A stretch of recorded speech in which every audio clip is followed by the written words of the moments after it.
Podemos sentar, meus irmãos. Vamos, nesse momento, ouvir a pregação da palavra de Deus, que tem um duplo propósito nessa manhã. Primeiro é a instrução, é o alimento para as nossas vidas. E, em segundo lugar, nos prepara para a eleição de oficiais que teremos na sequência desse culto. Vamos então Eu não coloquei aqui, mas eu tenho mais um texto, ele se encontra em Pedro, 1 Pedro. Na verdade, esse é o primeiro texto que nós vamos ler, 1 Pedro 5, 1 a 4.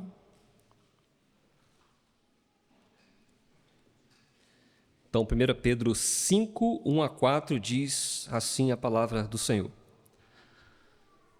Rogo, pois, aos presbíteros que há entre vós, eu presbítero com eles, e testemunha dos sofrimentos de Cristo, e ainda co-participante da glória que há de ser revelada. Pastoreai o rebanho de Deus que há entre vós, não por constrangimento, mas espontaneamente, como Deus quer, nem por sorte da ganância, mas de boa vontade, nem como dominadores dos que vos foram confiados, antes tornando-vos modelos do rebanho. Ora, logo que o Supremo Pastor se manifestar, recebereis a imarcessível coroa da glória. Agora, 1 Timóteo, capítulo 3. Nós vamos ler até o versículo 13.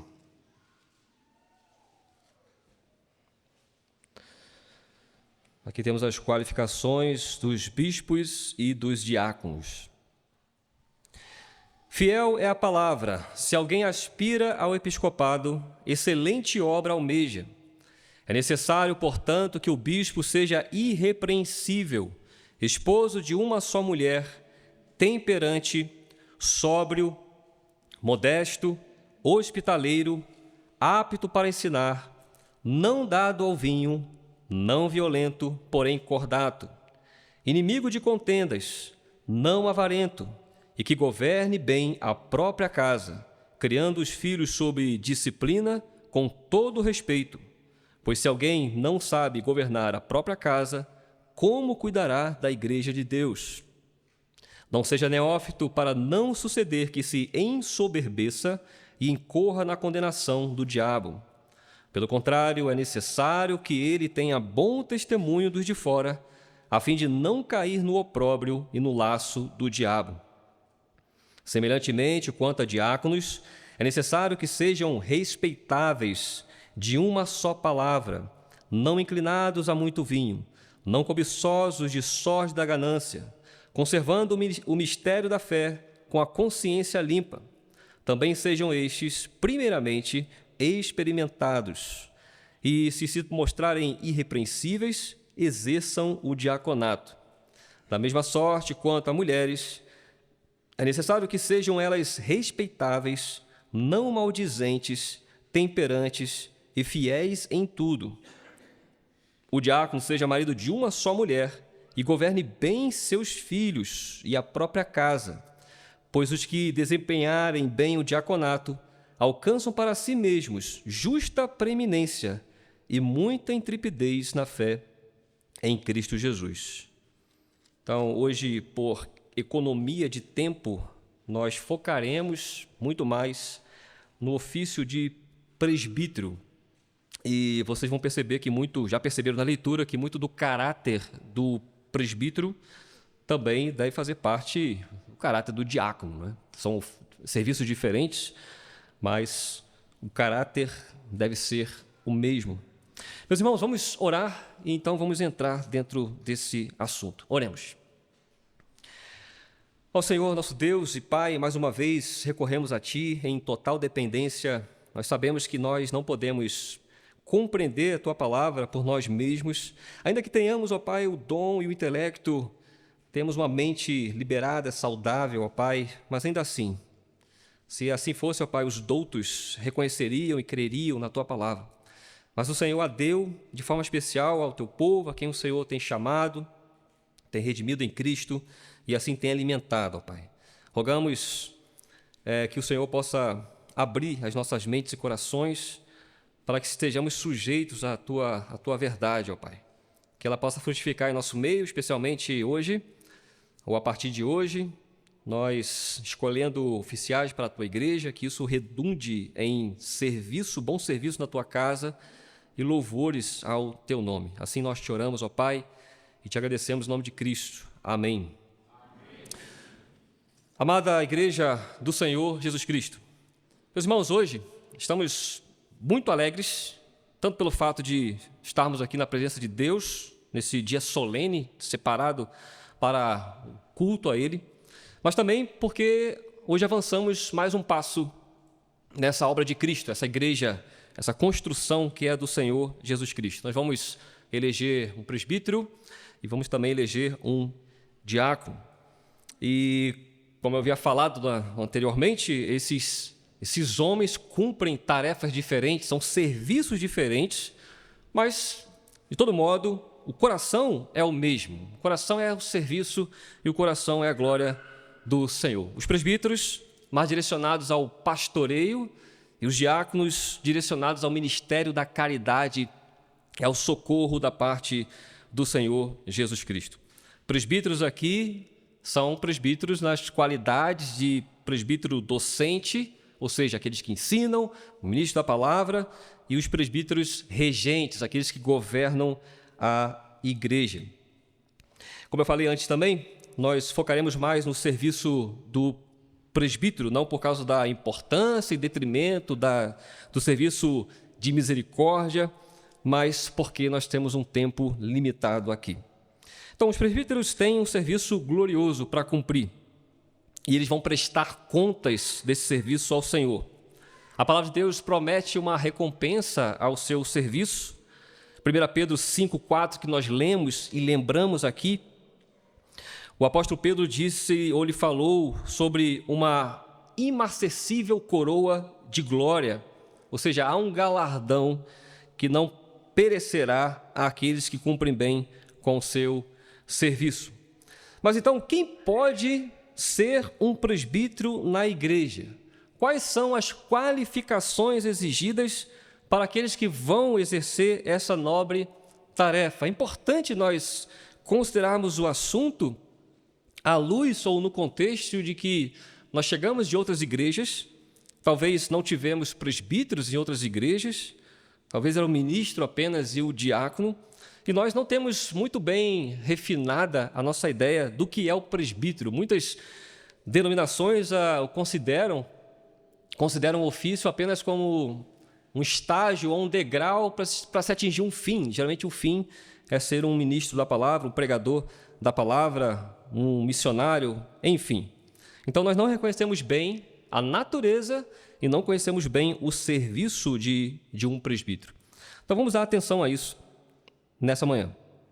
Eu vos prego o Evangelho do Senhor Jesus Cristo, que pode ser resumido no seguinte tema: as qualificações para o pastoreio ou para os pastores de Cristo. Então, esse é o nosso foco nessa manhã, essas qualificações para os pastores de Cristo. Amados irmãos, Paulo aqui, ele é o autor dessa carta, ele está numa prisão nesse momento, de onde ele tem esperança de sair em breve. E ele então escreve essa carta para o seu cooperador, que é Timóteo. Se nós observarmos o capítulo 3, mais um pouco além da leitura que fizemos, veja o versículo 14 e versículo 15.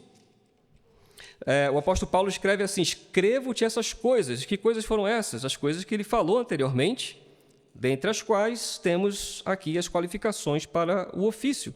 Esperando ir ver-te em breve. Então, tinha esperança de que fosse solto, para que, se eu tardar, fique ciente de como se deve proceder na casa de Deus, que é a igreja do Deus vivo, coluna e baluarte da verdade. Então, Timóteo, esse rapaz jovem, cujo pai era grego e sua mãe judia, ele havia crido no Evangelho, ele está caminhando com o apóstolo Paulo, ele é deixado em Éfeso e ele precisa, a missão dele aqui, conforme as palavras, é de organizar a igreja do Senhor Jesus Cristo. Como ele deve proceder na casa de Deus, e a natureza dela é a seguinte, que é a igreja do Deus vivo, coluna e baluarte da verdade. Então, o contexto em que Paulo escreve essas palavras a Timóteo, que está em Éfeso, é um contexto em que a igreja precisava ser organizada. Existiam ali alguns problemas. Veja o capítulo 1. Você pode perceber que existiam alguns desafios ali, e então se faz necessário que a igreja esteja sendo bem pastoreada, protegida, defendida e cuidada. Você percebe no versículo 3 do capítulo 1 até 7 quais são as questões que estão aqui acontecendo. Nós geralmente lemos essas palavras e não realmente captamos a questão em si. Mas então Paulo escreve assim: quando eu estava de viagem, rumo da Macedônia, te roguei permanecesses ainda em Éfeso, para admoestares a certas pessoas, a fim de que não ensinem outra doutrina. Então, percebemos um problema na igreja aqui. E Timóteo tem que exortar e admoestar algumas pessoas, com a finalidade de que não ensinem outra doutrina. Então, há um problema de falso ensino na igreja. Nem se ocupem com fábulas e genealogias sem fim, que antes promovem discussões do que o serviço de Deus, na fé. Ora, o intuito da presente admoestação visa ao amor que procede de coração puro e de constância e de consciência boa, e de fé sem hipocrisia. Desviando-se algumas pessoas dessas coisas, perderam-se em loquacidade frívola, pretendendo passar por mestres da lei, não compreendendo, todavia, nem o que dizem, nem os assuntos sobre os quais fazem ousadas asseverações. Então percebam o tipo de problema que existia ali, a desordem que provavelmente ocorreu por causa desses falsos ensinos. Paulo fala mais sobre tipo de falso ensino. Por exemplo, no capítulo 4, versículo 3, ele fala de novo, ele recobra esse assunto. No capítulo 4, versículo 3, nós lemos assim. O título aqui é Apostasia nos últimos tempos, né? Os últimos tempos foram inaugurados por Cristo, então nós já estamos aqui nessa carta nos últimos tempos. E aí é dito assim, primeiramente, versículo 2, fala sobre a natureza daqueles que falavam mentiras, né? São hipócritas. Versículo 3, o que se ensinava, que proíbem o casamento e exigem abstinência de alimentos que Deus criou para serem recebidos com ações de graças pelos fiéis e por quantos conhecem plenamente a verdade. Pois tudo que Deus criou é bom e recebido com ações de graças, nada é recusável, porque pela palavra de Deus e pela oração é santificado. Então, vocês conseguem perceber, aqui temos o termômetro do que estava acontecendo naquela igreja. Então, novamente, para organizar aquela igreja com uma liderança sólida, lembra que era só Timóteo, e Timóteo precisava de ajuda. Timóteo, então, recebe essas instruções, ou seja, essas qualificações para o bom pastoreio, para a liderança do corpo de Cristo, como a igreja poderia eleger bons presbíteros e bons diáconos. Então, vamos propriamente ao texto que nós lemos, capítulo 3, vamos dar atenção aos versículos 1 até 7. Então, fiel é a palavra. Veja que a primeira coisa que nós observamos aqui é essa expressão, fiel é a palavra. Por que Paulo fala fala nesses termos, né? Fiel é a palavra. Justamente porque existiam falsos ensinadores. Eles estavam ensinando coisas. E algumas pessoas estavam caindo nesses falsos ensinos. Agora vem Paulo e diz, fiel é a palavra. Então, em contraste com os falsos ensinadores, Paulo tem a palavra fiel. Paulo tem a palavra de Cristo. E então, o que ele vai falar da parte de Cristo? O que é fiel, que a igreja precisa ouvir e que a igreja precisa receber nesse contexto para que possa se proteger. Aí ele fala, se alguém aspira ao episcopado, excelente obra almeja.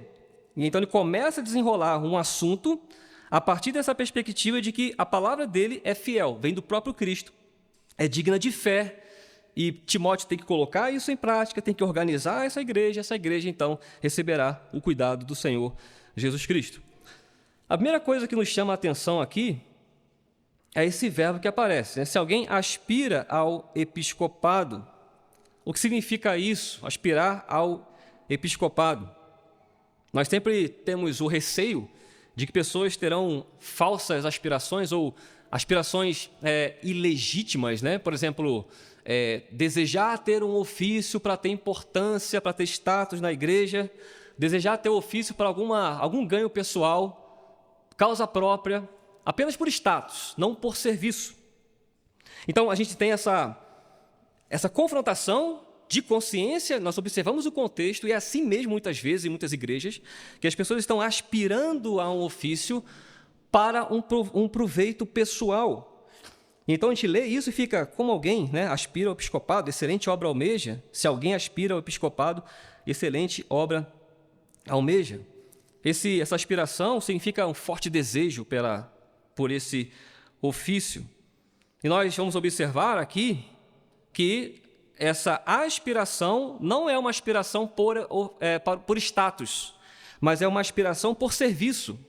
É interessante também, quando nós vivemos um contexto em que queremos ser servidos e não servir, e aqui encontramos na palavra de Deus o desejo de Deus, a prescrição, que a palavra de Deus é inspirada, a prescrição seguinte, que nós devemos aspirar ao episcopado. E a gente vai ver que isso deve ser uma aspiração masculina, né? Embora reconheçamos que existam atualmente pastores, né, presbíteras e diaconisas, mas para dizer o seguinte, todo homem deveria aspirar ao episcopado. Isso é uma excelente obra, que é almejada. Paulo fala, se alguém, né? Então, existem aqueles que desejarão esse ofício na igreja. Agora, o que significa essa palavra episcopado? No original grego, meus irmãos, essa palavra dá a ideia de serviço. Alguns lugares traduzem a palavra por visitação, o ato de visitar. Ou seja, a palavra está ligada com o serviço de visitação. Por exemplo, Lucas 19:44, apenas talvez anotem essa referência para ler mais tarde, mas Lucas 19:44 fala de Cristo visitando Jerusalém. Então, naquele texto ali, Lucas 19:44, nós lemos a passagem de Jesus por Jerusalém, e a palavra que está ali relacionando esse ato, ou relacionada a esse ato, é a palavra episcopos, é a palavra que tem essa construção. Jesus visitando, passando por Jerusalém, o serviço de Cristo por Jerusalém iria redundar em graça e misericórdia a nós. Também, 1 Pedro 2:12, quando fala sobre aquele dia final, ele coloca como o dia da visitação de Deus. Então, visitação, mais uma vez, é a palavra que aparece aqui em 1 Timóteo 3, episcopado, tem a mesma raiz, a mesma construção. Então, assim, vamos formar logicamente, ou construir logicamente, o que significa essa palavra episcopado, ou que está relacionado a ela. Agora, é interessante que no versículo 2, nós temos essa mesma palavra, é modificada, mas a raiz é a mesma palavra, e ela é traduzida como bispo, episcopado e bispo. É a mesma relação, a mesma palavra, e claro que com uma certa derivação, mas é a mesma raiz. Então, um episcopos, o episcopado, né, que é a função, mas a pessoa é o episcopos, ela agora, versículo 2, elucida mais, é o bispo. E o bispo, essa palavra bispo, ela tem a conotação de um supervisor. Então, estamos dentro do mesmo campo semântico, da mesma ideia daquilo que é o serviço desse homem, desse episcopo, é um supervisor. E agora, verificando onde essa palavra, esse bispado, esse bispo aparece, nós chegamos a Atos, capítulo 20, podemos abrir agora nesse texto, Atos 20, 28. nos encontramos claramente qual é o serviço aqui que esse episcopado carrega. Atos 20 e 28.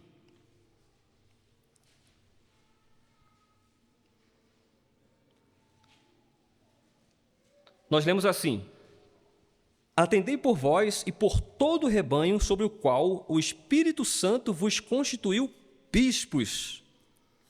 Então temos algo relacionado ao ofício, ou à figura de um bispo, isso está relacionado com o rebanho. Então esse ofício ele deve atentar para, por vós primeiramente, pelo cuidado de si próprio, pela autodisciplina e pelo rebanho. E aí nós temos algo, uma questão de prerrogativa divina aqui, ou seja, o Espírito Santo, ou seja, a soberania de Deus é quem constitui bispos. Esses episcopos, esse serviço, essa visitação, essa supervisão, esses supervisores. Aí veja ainda mais nesse texto a finalidade: para pastoreardes a igreja de Deus. Então, um bispo ou episcopo é alguém cuja a prerrogativa do serviço é o pastoreamento da igreja de Deus. E ele vai dizer, vai fundamentar isso em Cristo, a qual ele comprou com seu próprio sangue. Então, estamos avançando no entendimento daquilo que Paulo tem explicado aqui no seu texto, aqui para Timóteo, né? Nesse contexto da igreja de Éfeso. Filipenses 1, versículo 1, já vai mostrar ou vai traduzir essa palavra bispo como presbítero. Então, o apóstolo Paulo vai dizer que na igreja dos Filipenses, lá haviam presbíteros e diáconos. Então, fica mais claro ainda o que é esse ofício. Portanto, irmãos, o serviço de um episcopos, eu quero enfatizar isso para ficar claro nesse primeiro ponto, é o serviço de um visitador que inspeciona ou supervisiona o rebanho de Cristo. Ele foi constituído pelo Espírito Santo, soberania de Deus, soberania de Cristo. Cristo subiu aos céus e deu o seu Espírito, constituiu dons à igreja para o proveito, para o serviço, para ativar o serviço dos crentes, para que todos cheguem a atingir a estatura da plena ou perfeita varonilidade de Cristo, ou seja, para que todos cheguem a aparecer com o Senhor Jesus Cristo. Eles então pastoreiam a igreja de Deus, na mesma relação que pastores e ovelhas, né? Rebanhos de ovelhas lá fora, é assim o serviço. E tudo isso lembra Cristo. Esse serviço aponta para Cristo, porque Cristo é o supremo pastor. Ele é o bom pastor, Salmo 23. Ele se coloca como pastor em João 10. Então, um episcopos é alguém que tem o privilégio de se parecer ou de servir conforme o serviço do Senhor Jesus Cristo. E aí a gente entende, então, aquilo que Paulo fala no versículo 1, né? Se alguém aspira ao episcopado, excelente obra almeja. Então, veja, a nossa lente, ela está sendo limpa pela palavra. Enquanto uns estão correndo de responsabilidade, correndo de serviço, do contrário, né, ou a outra cena, outro cenário, se alguém aspira ao episcopado, excelente obra almeja. Esse é o nosso objetivo, nos parecer com o Senhor Jesus Cristo. Então, realizando esse ofício, estaremos realizando o serviço conforme o Senhor Jesus Cristo. Então, continuando, meus irmãos, Paulo vai mostrar que o seu ofício não é para todos. Apesar de ser muito bom que alguém aspire, mas ainda assim esse serviço não é para todos. Primeiramente, esse serviço não é para as irmãs na igreja. E por que é preciso falar sobre isso? Por causa do contexto, né? Do nosso presente contexto. Por causa do feminismo, muito em voga em nossos dias. Já há algum tempo se aceita pastoras, presbíteras em algumas igrejas, mas se você olhar, veja, um capítulo anterior ao nosso, aí no final do capítulo 2, será mostrado que a missão feminina na igreja é uma outra missão. Versículo 11 do capítulo 2. A mulher aprenda, não temos a mulher ensine, né? A mulher aprenda em silêncio, com toda a submissão, e não permitam que a mulher ensine, nem exerça autoridade de homem. Esteja, porém, em silêncio, porque primeiro foi formado Adão. Veja que o argumento de Paulo não é um argumento baseado no seu machismo, né? Antigamente, Paulo não conhecia a terminologia, os conceitos atuais, modernos. Não. Paulo pega o design da criação, o desenho da criação. Primeiro foi formado Adão.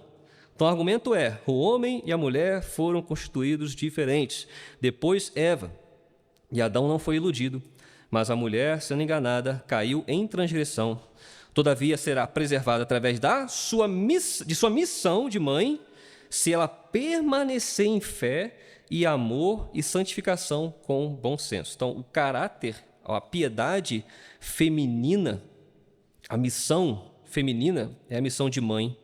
E aí ela atenderá essa missão se ela permanecer na fé, no amor, na santificação, com bom senso.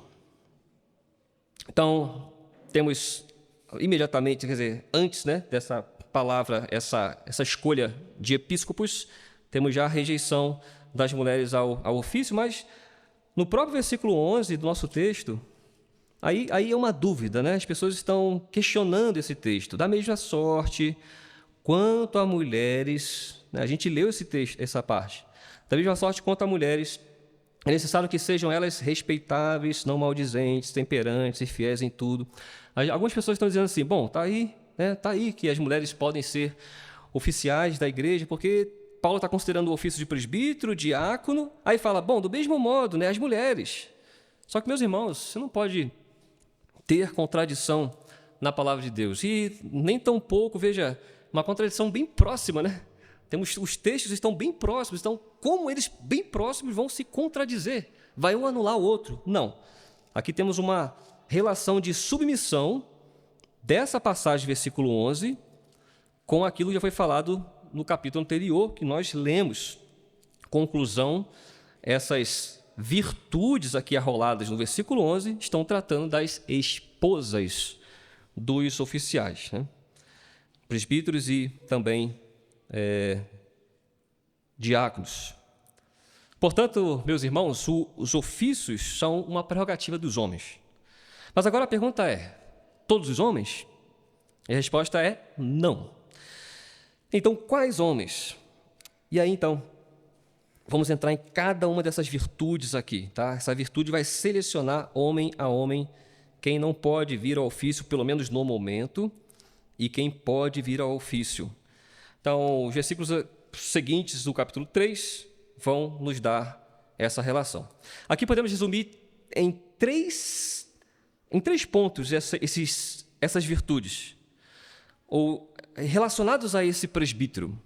Ele deve ser, em primeiro lugar, piedoso no caráter pessoal. Ele deve ser também piedoso no sentido do lar. E, em terceiro lugar, ele tem que ser piedoso quanto à doutrina e ao ministério. Então, vamos à primeira categoria: piedoso em relação ao caráter. Versículo 2. É necessário, portanto, que o bispo seja irrepreensível. O que significa ser irrepreensível? Significa que tal pessoa deva ser perfeita, sem mácula, sem mancha. Meus irmãos, isso não é a nossa realidade agora. Isso é a realidade da igreja na glorificação. Quando Cristo apresentar a sua igreja, ela sim será como uma noiva santa, sem defeito. Mas essa não é a nossa realidade agora. Então, o que significa ser irrepreensível? Significa estar acima de crítica, ou acima de censura. E um oficial não pode ser aquela pessoa que sobre ela existe alguma acusação justa, algum pecado, algum desvio de caráter, algo relacionado ao governo do lar, algo relacionado ao ensino. Então, devemos tomar muito cuidado e observar se tal pessoa ela é criticável ou censurável nesse sentido.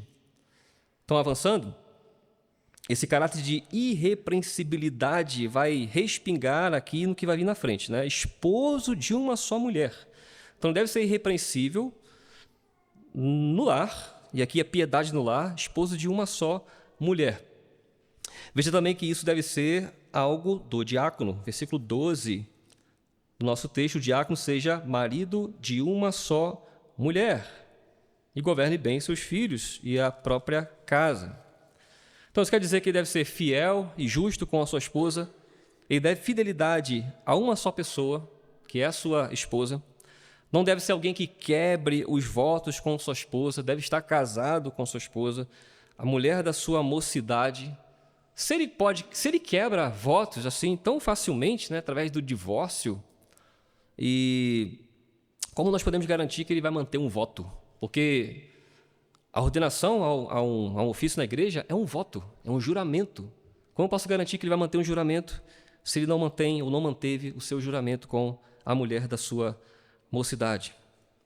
Talvez aqui, meus irmãos, algumas pessoas se perguntem, né? Bom, então, casado, né? Esposo de uma só mulher, mas ele não poderia ser solteiro? O que pensar sobre aqueles que são solteiros? Atende as qualificações, muitas qualificações, mas são solteiros. Meus irmãos, eu acredito que tal pessoa possa, sim, atender ao ofício. Lembre de Timóteo. Timóteo é solteiro. Os apóstolos, muitos foram solteiros. Mas, no que tange esse homem estar casado, então, pesa sobre ele essa piedade no seu lar ou com a sua esposa. Ele precisa ser marido de uma só mulher. Deve fidelidade, amor, respeito somente a ela. Deve ser como Cristo. Lembra que ser um oficial é ser como Cristo? Então, Efésios 5 fala da relação de Cristo com a sua igreja. Tal deve ser a relação do marido com a esposa, amor, serviço. Imagina se ele não serve a própria esposa. Como ele servirá ao rebanho? Imagina se ele não serve aquela que é a mais próxima dele, a sua esposa. Como ele vai servir ao próximo, que vem depois, né, da relação ali marital. Alguém na igreja, uma mulher na igreja, um homem na igreja, uma criança na igreja, se não serve nem aquela que é carne da sua carne, sangue dos seus ossos, como servirá a igreja de Cristo? Como será fiel a ela? Agora, voltamos à questão do caráter. Falamos sobre caráter irrepreensível, falamos sobre a piedade no lar. Então, piedade no caráter, irrepreensibilidade, piedade no lar, esposa de uma só mulher. Agora vamos voltar para a questão da piedade no caráter. O candidato a ser presbítero na igreja deve ser temperante. Isso tem a ver com o estado de espírito da pessoa. O temperado é alguém que é equilibrado, alguém que é paciente, ao mesmo tempo é uma pessoa firme, uma pessoa que tem um domínio sobre si.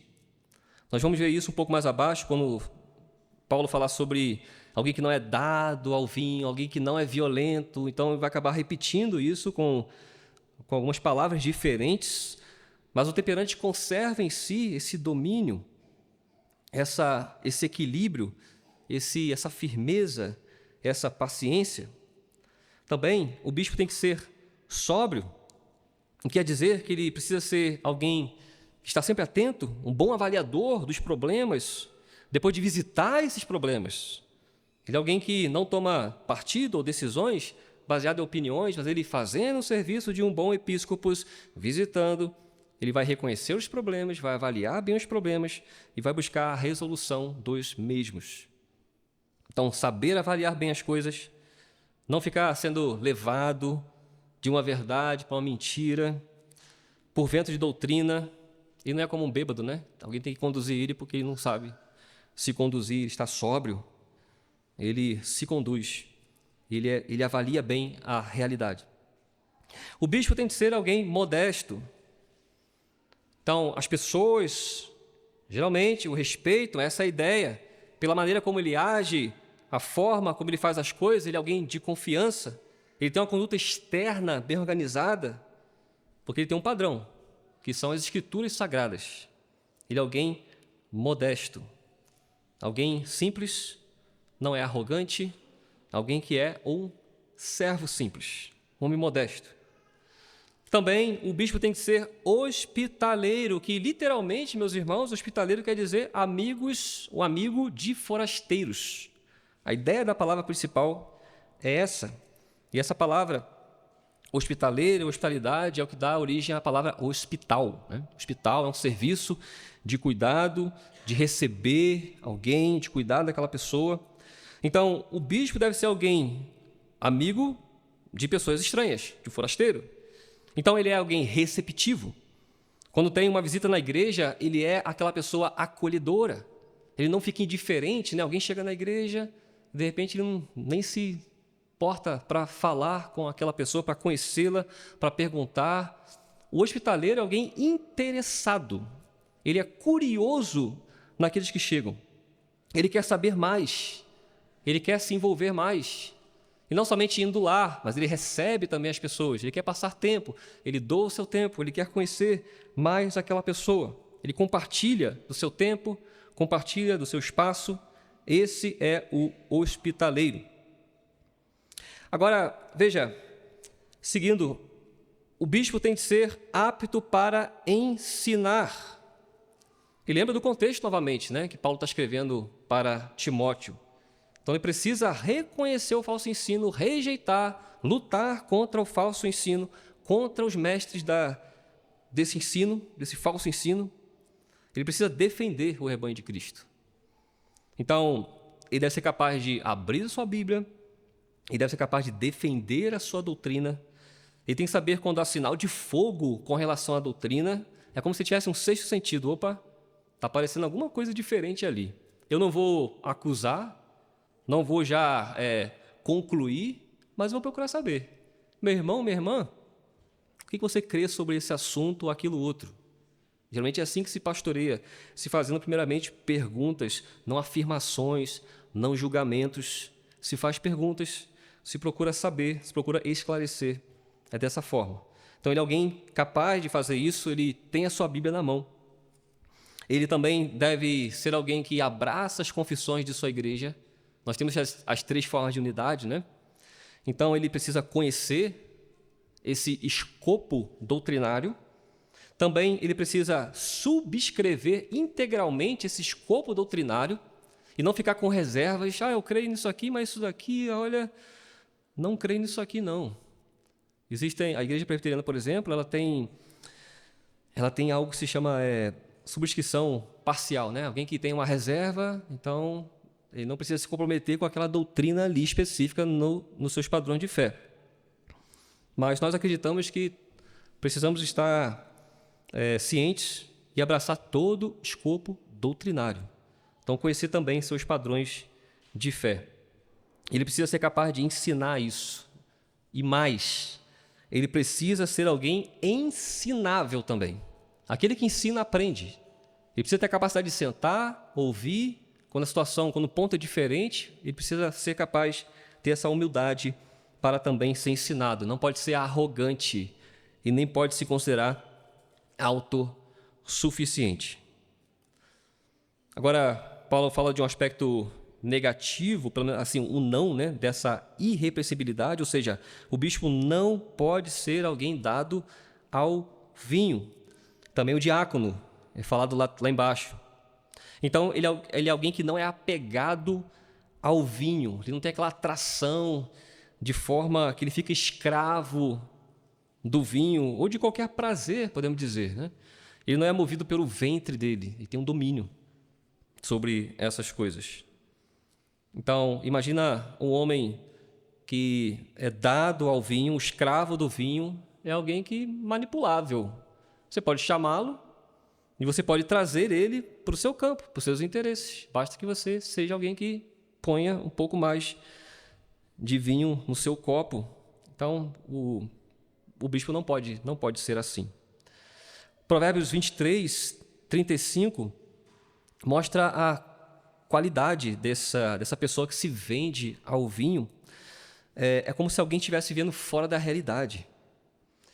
Provérbios 35, 23 e 35 diz assim: espancaram-me e não me doeu, bateram-me e não senti. Quando despertarei? Então tornarei a beber. Então veja que o presbítero deve estar pronto para para a realidade. Ele não é um escravo, ele é alguém lúcido, sóbrio, pronto para a realidade. Então deve estar sempre atento para dar um bom testemunho disso ao rebanho de Cristo. Não violento, porém cordato, né? Sabemos que o vinho pode levar a essa violência, então temos aqui algo a mais para falar sobre esse aspecto negativo, ou seja, não dado ao vinho. É uma sequência, então, daquilo que nós já ouvimos aqui. O repreensível é aquele que tem o controle sobre suas emoções, ele não é brigão, e nem aquela pessoa a ponto de desferir um golpe em alguém.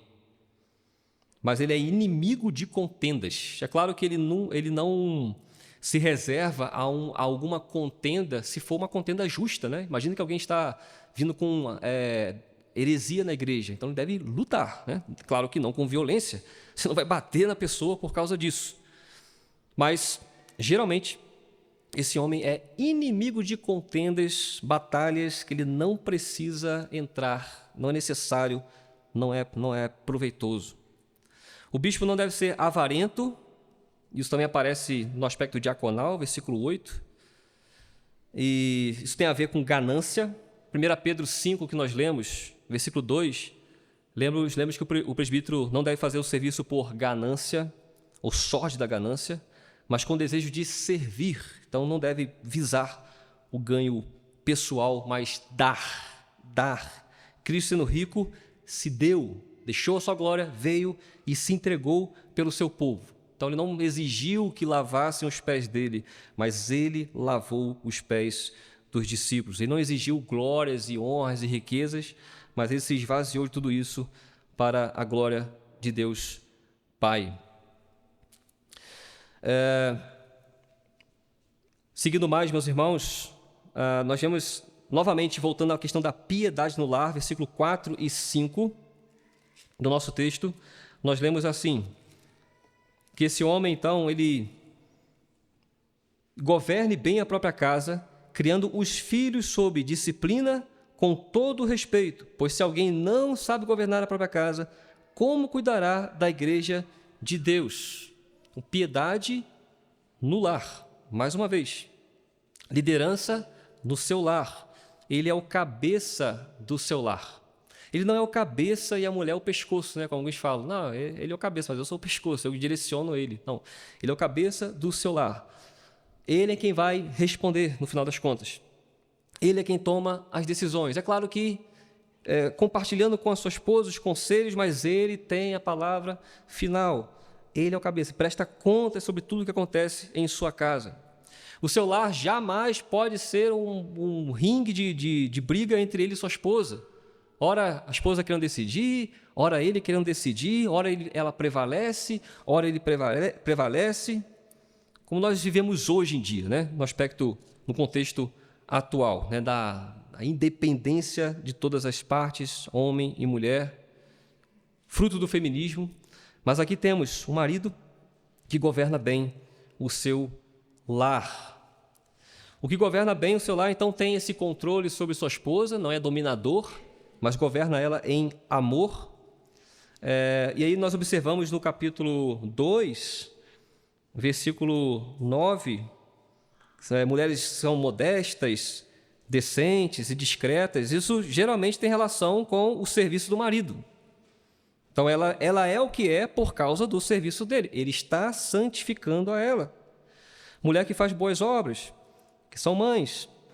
Nosso versículo 11, capítulo 3. Mulheres dignas, não caluniadoras, mas sóbrias, confiáveis em tudo. Tudo isso, geralmente, tem um governo do marido, né? Então, podemos ver esse bom governo do marido quando vemos também como se porta a sua esposa. É uma consequência desse governo. Ele também governa bem os filhos, se os tem. Seus filhos o respeitam. Ele não fica lutando com seus filhos que o afrontam o tempo todo. Na sua casa, a ordem, a regra. Isso talvez seja fácil para perceber quando os filhos são pequenos, não é verdade? Temos um controle maior. Mas se eles são filhos um pouco maiores, moram com seus pais, eles devem respeitar ainda assim as regras daquela casa. Não é porque ele é maior de idade, não, ele faz assim porque ele já é maior. Não. Um bom cabeça do seu lar vai governar cada faixa etária, cada aspecto da vida dos filhos. Até mesmo se eles não quiserem mais seguir a fé, né, por rebelião, porque pode acontecer. Eles disserem, bom pai, eu não quero mais servir a Cristo, eu não tenho convicção sobre ele. Mas ainda assim, esse filho deve acompanhar o seu pai, porque está sujeito a ele, ou, ao contrário, vá buscar a sua independência, vá pagar a sua conta, vá pagar seu apartamento ou casa, vá viver de forma independente. Mas enquanto está sob o seu teto, esse pai deve governar bem, deve governar esse tipo de filho. Seguindo, meus irmãos, o bispo ou presbítero deve ser piedoso na doutrina e no ministério. Versículo 6. Não seja neófito. Isso também está, de certa forma, dito no versículo 10, sobre os diáconos. Eles devem ser experimentados, ou seja, neófito é alguém que é bem novo na fé. Literalmente, a palavra, ela se traduz como um brotinho. É um brotinho na árvore ali, né? Vai se desenvolver e vai se tornar uma flor madura. Mas o neófito tem essa qualidade, ele é alguém novo ainda. É um novo convertido, não tem experiência. Então não pode estar no ofício. Ele deve ser experimentado, ele deve ter relação com Cristo, vivência com Cristo, deve ter passado por algum sofrimento e desenvolvido a sua fé ali, deve conhecer bem a doutrina. O neófito, ele militará mal, ou contrariamente, à Igreja de Cristo. Vai trabalhar mal no corpo de Cristo. E Paulo faz uma comparação disso com o diabo. E qual é o ponto aqui? Né? Que o diabo, sendo uma criatura, ele se exaltou, ficou orgulhoso. E qual foi a consequência? Deus fez com que ele fosse expulso para sempre. Então, alguém que não tem experimentação, que não tem ensinamento sólido, alguém que não está maduro, pode ser uma pequena criaturinha querendo ser grande, né? E aí Deus, então, abate esse orgulho. Então, tudo isso será de grande prejuízo se a igreja tiver alguém neófito no seu meio, como oficial. E aí podemos nos perguntar, né? Mas e Timóteo? Timóteo era jovem, né? Como assim alguém jovem pode ter toda essa bagagem, essa experiência? Bom, por todo o relato de Paulo a Timóteo aqui, nós percebemos bem que Timóteo é um homem maduro. Paulo confia nele. Se confia nele porque ele tem condições de trabalhar nesse serviço do Senhor. Timóteo havia acompanhado o ministério de Paulo. O seminário de Timóteo não foi num seminário, num prédio, tal, foi andando com Paulo. Ele experimentou todas as coisas que Paulo experimentou, os naufrágios, apedrejamentos, as fugas. Timóteo estava lá. Timóteo é alguém experiente, apesar de jovem. Então, não tanto se baseia em termos da idade, mas se baseia em termos da experiência com o Senhor Jesus Cristo. Agora, meus irmãos, esses atributos que nós estamos vendo aqui, eles são melhor verificáveis não pela própria pessoa em si, para que ela possa avaliar pessoalmente ou possa cair numa subjetividade, mas os atributos, eles são avaliados melhor exteriormente, ou seja, alguém de fora que dá testemunho sobre você a respeito desses atributos. Veja o versículo 7, então, exatamente sobre isso que Paulo está falando. Paulo diz, pelo contrário. Então, assim, não deve ser alguém neófito, né? Para que não haja prejuízos. Pelo contrário, é necessário que ele tenha bom testemunho dos de fora, a fim de não cair no opróbrio e no laço do diabo. Então, muito importante que, ao mesmo tempo que alguém tenha o desejo pelo ofício, se alguém aspira ao episcopado, excelente obra almeja, ele precisa ter isso, esse chamado interno, mas ele também precisa do chamado externo. Ele precisa ser avaliado e aprovado pelos de fora, pela igreja. Quando fala de fora, parece que é fora da igreja, né? Pode até ser que alguém veja a sua conduta e fala assim, rapaz, qual é a esperança que há em você? Né? Usando assim, aquele texto de 1 Pedro, porque você é como é, você não é como os outros. Isso pode acontecer. Mas geralmente estamos pensando aqui na organização da igreja. 1 Timóteo 3. Então esses homens precisam ter o testemunho positivo dos de fora. piedoso no caráter, piedoso no lar, piedoso na doutrina e no ensino. É necessário que a igreja possa dizer, ele é piedoso no caráter, ele é piedoso no lar, ele é piedoso na doutrina e no ensino. Ele é sólido e ele é experimentado nessas coisas. Então, concluindo, meus irmãos, nós estamos diante, então, de uma eleição hoje e precisamos escolher um presbítero e um diácono. Ao ouvir essa pregação, mais uma vez, talvez você esteja pensando assim, né? Poxa, é um padrão muito elevado, é muito alto, mas qual é o ponto? O ponto não é ser como Cristo é nesse momento. O ponto é ser um imitador do Senhor Jesus Cristo. Então, quem pode alcançar essas virtudes é alguém que está na corrida, ou seja, no desejo de ser como o Senhor Jesus Cristo. Então, os que foram escolhidos, lembre-se disso.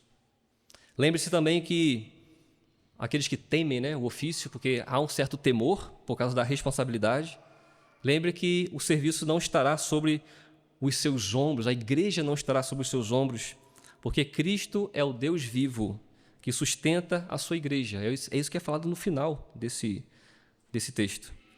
Então, nos motivemos pelo trabalho e confiemos no Senhor Jesus Cristo. Aquele que começou a boa obra, ele vai terminar. Aquele que começou a sua igreja de maneira bem pequena, como um grãozinho de mostarda, o seu reino, ele vai fazer com que essa obra seja uma grande obra. Então, confiemos e busquemos glorificar a Deus nesse ofício e a igreja busquemos glorificar a Deus na escolha que nós faremos logo mais. Que Deus nos abençoe. Amém.